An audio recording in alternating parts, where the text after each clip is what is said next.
Assalamualaikum class 6. Today we are going to start chapter number 9 and chapter number 10 of your literature books, that is Around the World in 80 Days. So I'll not show you all the pages, I'm just showing you the first page of both the chapters. First I'm showing you for the chapter number 9, which is Mr. Fogg becomes a sea captain. Now, when Mr. Fogg reached New York, the China steamship which was going to Liverpool had already left 35 minutes before. This China steamship was Mr. Fogg's last hope, and none of the other steamships in New York were going to England that day. Because of this, Passepartout was very upset. It was all his fault. He was too worried for that. He had caused his master and he wanted to die because Mr. Fogg would be ruined. Ruined means he would be finished. He could not help thinking of the huge bet, the wasted money, the useless journey. Mr. Fogg did not blame him at all. Mr. Fogg said to Passepartout, "We will try to do something tomorrow. Now let us find a hotel for the night." So these were the lines said by Mr. Fogg to Passepartout when he was so worried, thinking about the bet and wasted money and the journey.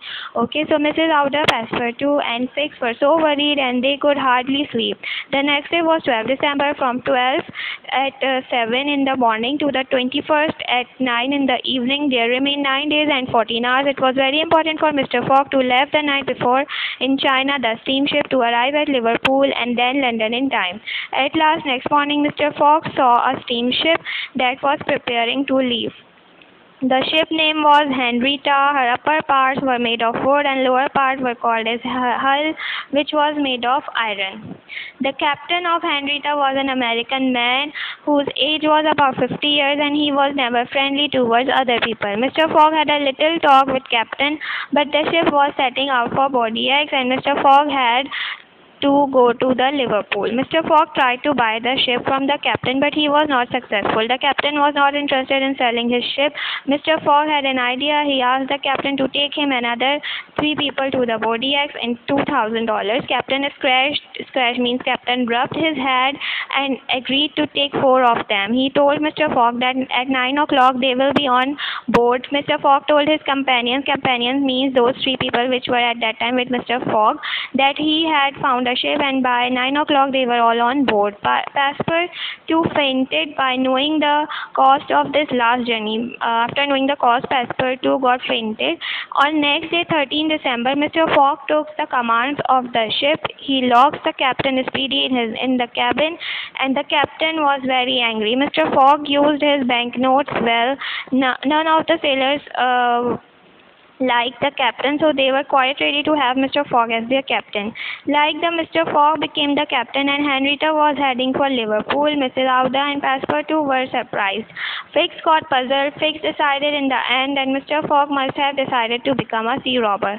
But on 16 December, when the half of the voyage was completed, they were running out of the coal. Mr. Fogg said to the engineer to keep the fires going and continue the way to Liverpool until all the coal is gone. 2 days later, on 18 December, the coal was almost gone, so Mr. Fogg released Captain Speedy. Captain Speedy asked with anger that where were they going. Speedy called Mr. Fogg a pirate and he cried to burn his ship because they had no coal. Captain's ship had a worth or value of $50,000. Worth means value, and Mr. Fogg offered him $60,000. The offer was so good for the captain. So the upper part of the ship was then belonged to Mr. Fogg and he decided to use the woods to keep the fires going.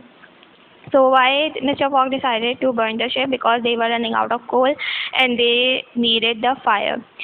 So on 21st December, Mr. Fogg finally landed at Liverpool. Mr. Fogg was only then 6 hours from London, but at that moment Fix came and arrested him. Now chapter 10 begins. Chapter 10 is what finally happens. Mr. Fogg was kept in the Liverpool prison. He heard the prison clock strike 1. If only he was free, he still had time to catch the fast train to London and reach the Reform Club before 9 o'clock. Now what happens? Then Fix, Mrs. Aouda and Passepartout entered the prison. Fix asked pardon means forgiveness, and told that the robber was arrested 3 days ago and he frees Mr. Fogg from the prison.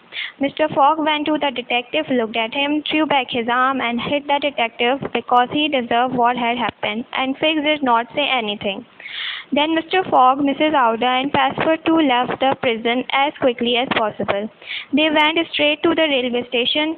Mr. Fogg ordered a special train at 3 o'clock. It was ready to leave for London. Phileas Fogg, after completing the tour of the world, arrived 5 minutes late and he lost his bet. Mr. Fogg was ruined because of Detective Fix.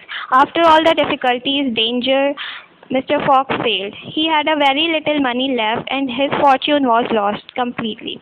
Mrs. Aouda was also very upset. She was sure that Mr. Fogg would try to kill himself.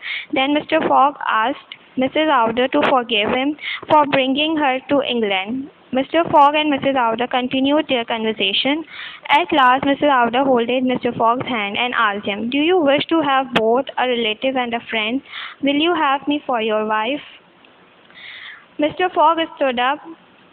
He closed his eyes and told Mrs. Aouda that he also loved her and he was hers for the rest of his life. And then Mr. Fogg asked Passepartout to go to priest and organize his marriage for the next day, which he thought was Monday. The real robber was James Trent, who was arrested on 17th December, and then people knew that Mr. Fogg was an honest gentleman who was making the tour of the world in 80 days. Now everyone was interested and all the newspapers started to write whether the 80-day tour was possible or not. Bets were made and everyone was excited. On Saturday 21st December there was a great crowd outside the Reform Club. The 5 men from the club were gathered there. Two bankers, John Sullivan, Samuel Fallentin, the engineer Andrew Stuart, and 2 men from Bank of England. They kept a bet of the arrival of Mr. Fogg on the train would be on time or not. And the last minute Mr. Fogg appeared, followed by an excited crowd, and Passepartout told Mr. Fogg that marriage was not possible on Sunday, which was Mr. Fogg thinking that it was Monday. Fogg made the mistake of one day, and like this, Mr. Fogg completed his tour of the world in 80 days. He just made a mistake in calculating the number of days. Mr. Fogg won the £20,000 now as he won the bet, but he had spent 19,000 on his journey. He divided the remaining £1,000 between Passepartout and poor Detective Fix. Then Mr. Fogg and Mrs. Aouda married and Passepartout was the witness. Like this, the story ends of your novel, which was Around the World in 80 Days.